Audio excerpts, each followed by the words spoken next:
हम लोग मौर्योत्तर काल पढ़ रहे थे। हम लोग क्या पढ़ रहे थे? मौर्योत्तर काल पढ़ रहे थे। हम लोग मौर्योत्तर काल पढ़ रहे थे और मौर्योत्तर काल का हमने कल स्रोत पढ़ा था।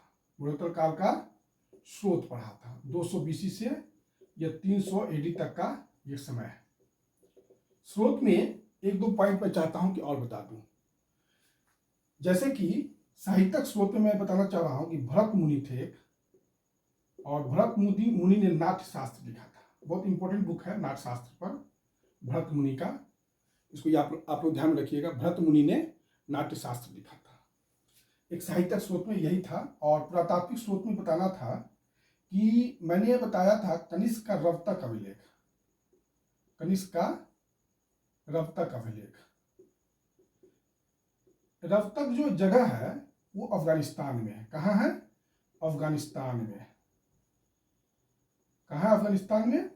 अफगानिस्तान में है और जगह का नाम है सुर्ख कोटला। अफगानिस्तान में सुर्ख कोटला जगह पर रवतक अभिलेख है। रवतक जगह है। ये आप लोग थोड़ा सा ध्यान में रखिएगा। और एक इंपॉर्टेंट बात यह कि जो कलिंग का खारवेल का हाथी गुम्फा अभिलेख है। खारवेल का हाथी गुम्फा अभिलेख है। यह अभिलेख जो है खारवेल के 13 वर्ष के शासनकाल के बारे में सूचना देता है। मैंने शायद 12 वर्ष बोल दिया था, तो इसको आप लोग 13 वर्ष कर लीजिएगा। क्लियर? इसको आप लोग क्या कीजिएगा? 13 वर्ष कर लीजिएगा। और एक इंपॉर्टेंट सूचना और ये देना चाह रहा था कि रुद्रदामन का जो जूनागढ़ अभिलेख है, रुद्रदामन का जो जूनागढ़ अभिलेख है वो काव्य अभिलेख है। काव्य अभिलेख है। काव्य अभिलेख का ये प्राचीनतम, संस्कृत काव्य अभिलेख का ये प्राचीनतम प्रमाण है। यही सब था सा मैं चाह रहा था कि आपको सूचना दे दूं।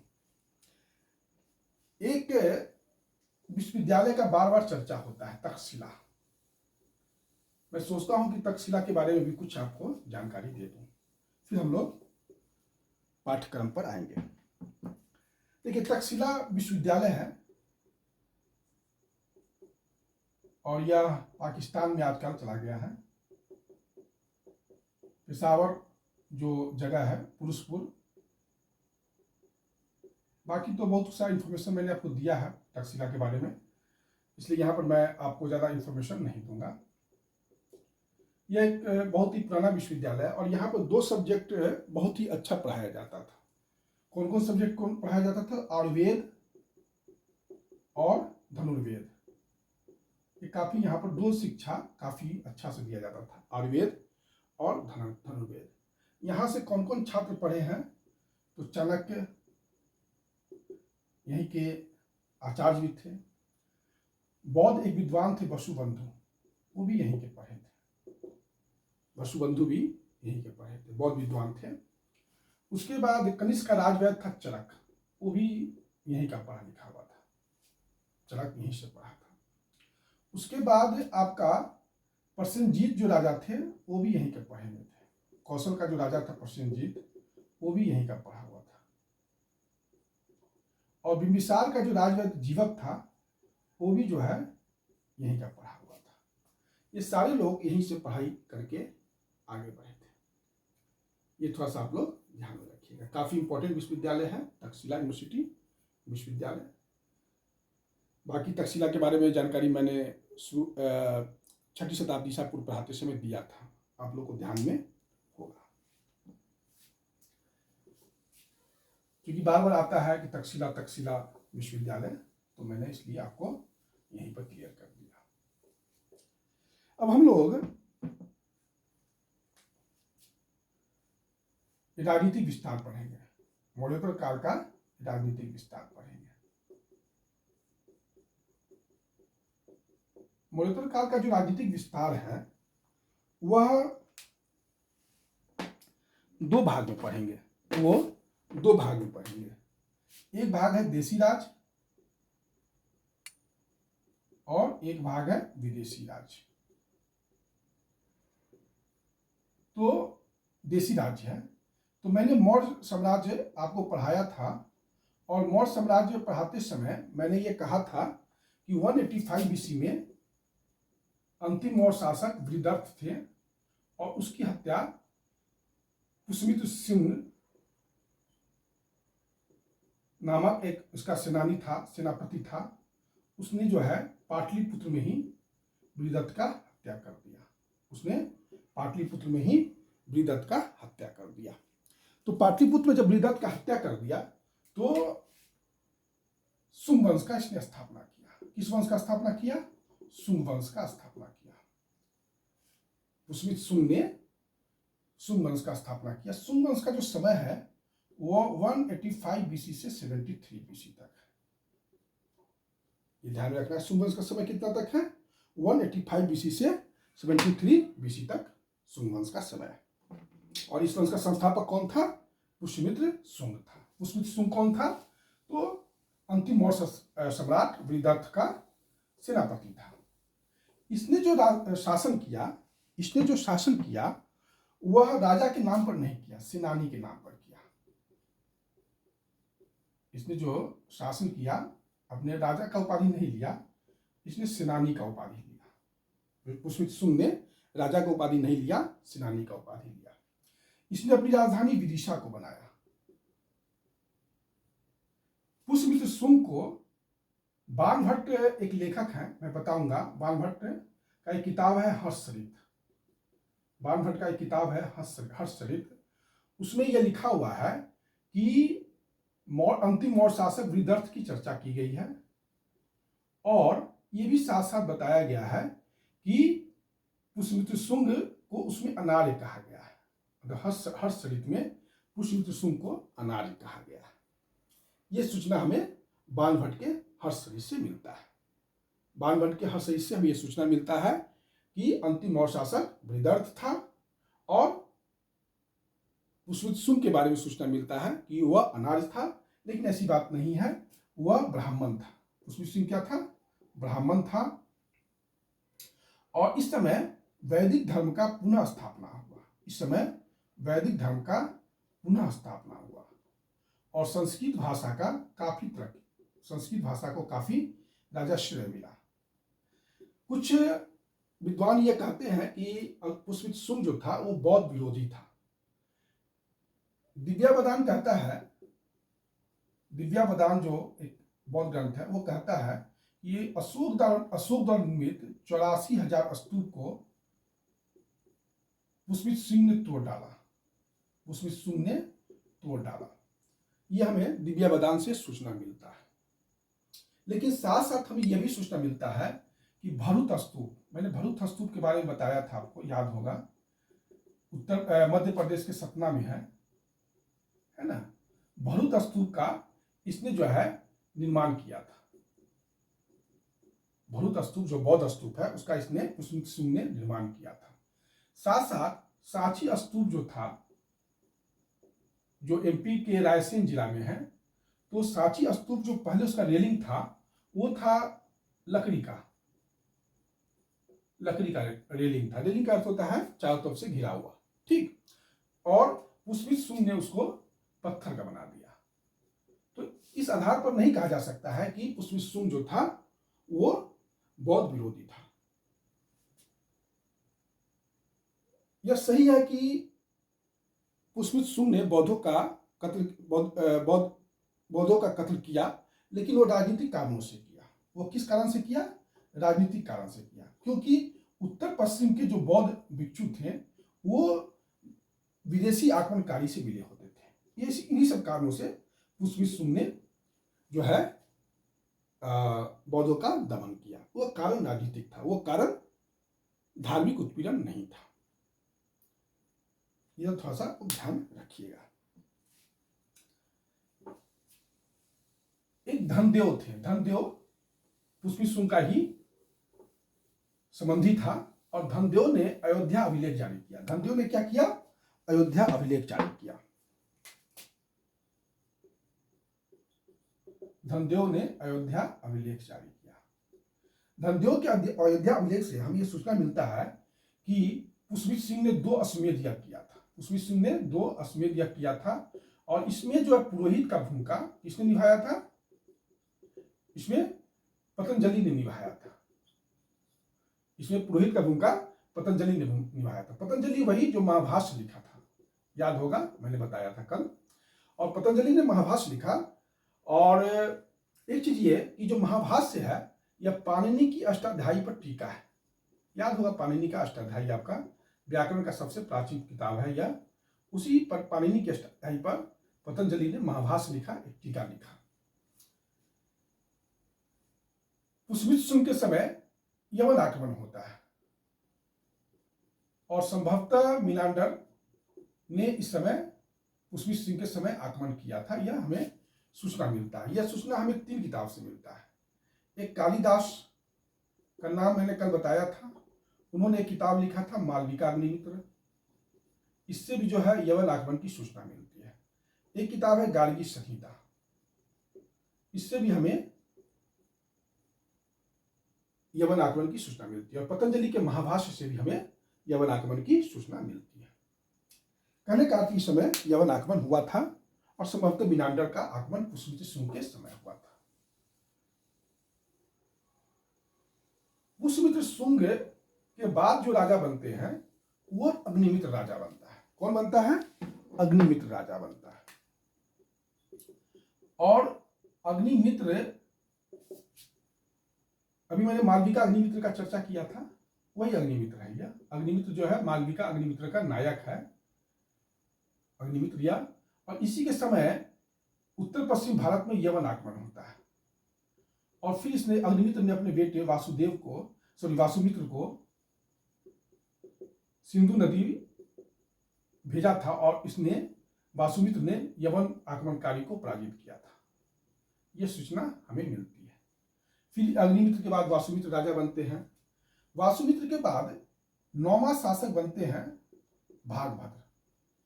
कौन बनते हैं? भागभद्र। भागभद्र जो है इंपॉर्टेंट है, इंपॉर्टेंट इस बात के लिए है कि इसके समय तक्षशिला का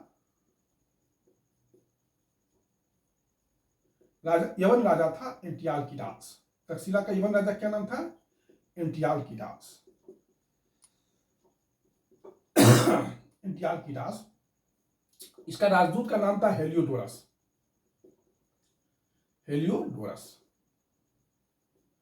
हेलियोडोरस ने, तक्षशिला की यवन राजा ने, हेलियोडोरस ने भागभद्र के दरबार में जो शुंग वंश का 9वां शासक था हेलियोडोरस को भेजा।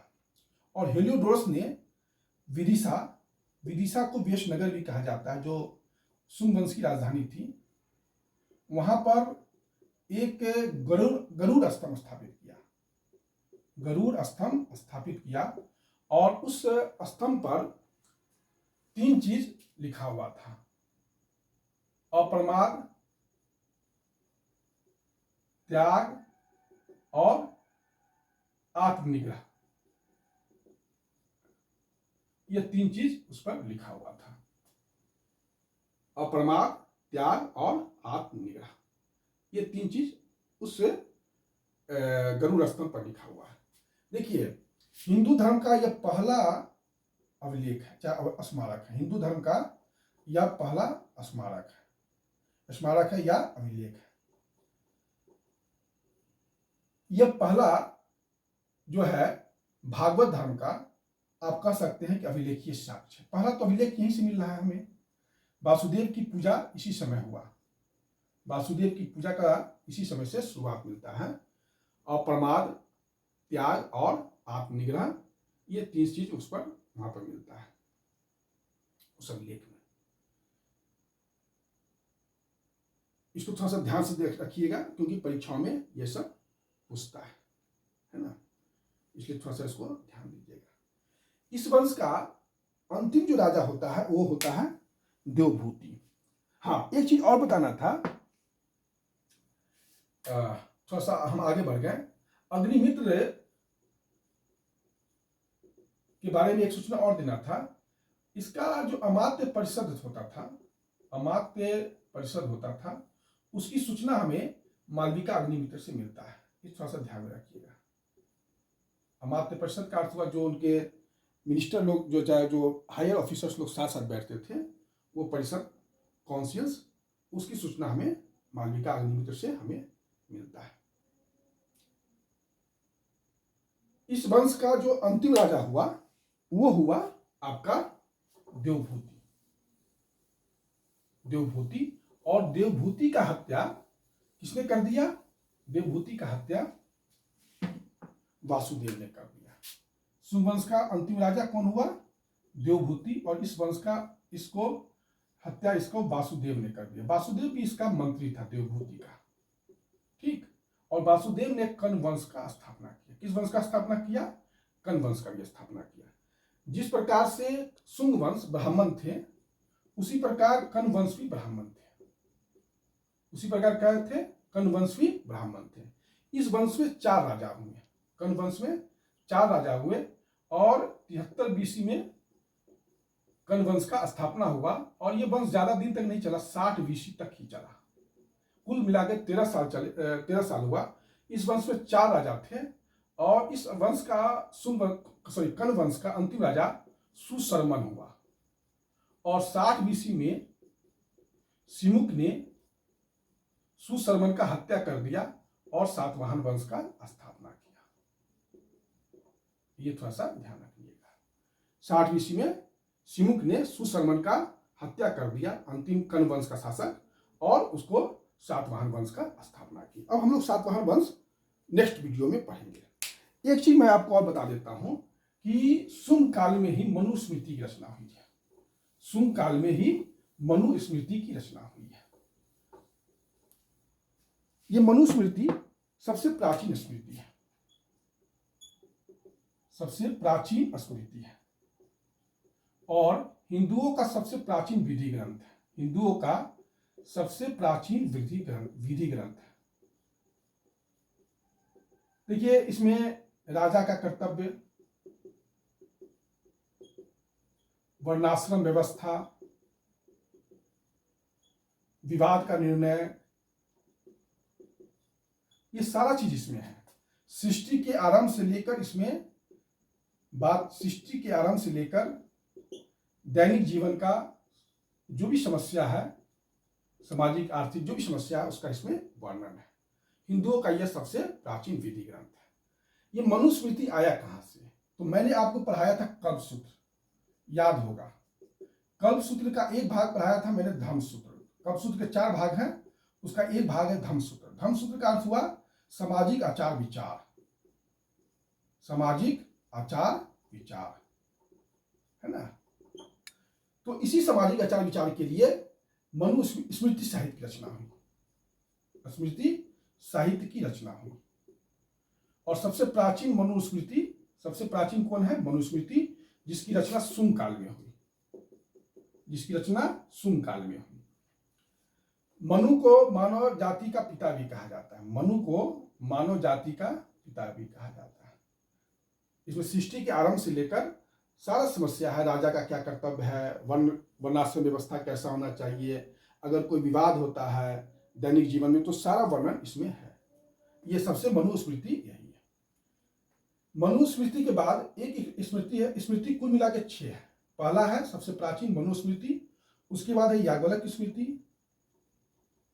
ये दोनों स्मृति, मनुस्मृति के बाद इसी काल में, शुंग काल के थोड़े से बाद में ही याज्ञवल्क्य स्मृति का रचना हुआ, ठीक। याज्ञवल्क्य स्मृति के बाद आपका है नारद स्मृति, बृहस्पति स्मृति, पराशर स्मृति और कात्यायन स्मृति। ये 4 स्मृति जो है गुप्त काल में लिखा गया। ये 4 स्मृति गुप्त काल में लिखा गया। गुप्त काल में कौन कौन स्मृति लिखा गया? नारद स्मृति, बृहस्पति स्मृति, कात्यायन स्मृति और पराशर स्मृति। सबसे पुराना मनुस्मृति है जो शुंग काल में लिखा गया, और उसके ठीक बाद शुंग काल में ही, या आप कह सकते हैं कि शुंग काल के थोड़ा सा आसपास भी याज्ञवल्क्य स्मृति लिखा गया। मनुस्मृति पर टीका लिखने वाले 4 लोग थे।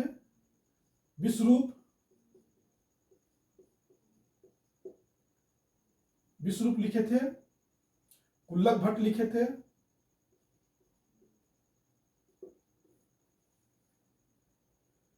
विश्वरूप, कुल्लक भट्ट, और 2 लोग और हैं, खैर मैं बता दूंगा, अभी ध्यान में नहीं आ रहा है। तो मनुस्मृति पर कुल मिलाकर 4 लोग जो है टीका लिखे हैं। यह जो है आप लोगों को थोड़ा सा ध्यान देना होगा। आज इतना ही रहने दीजिए, फिर जो है हम लोग कल जो है क्लास शुरू करेंगे। धन्यवाद।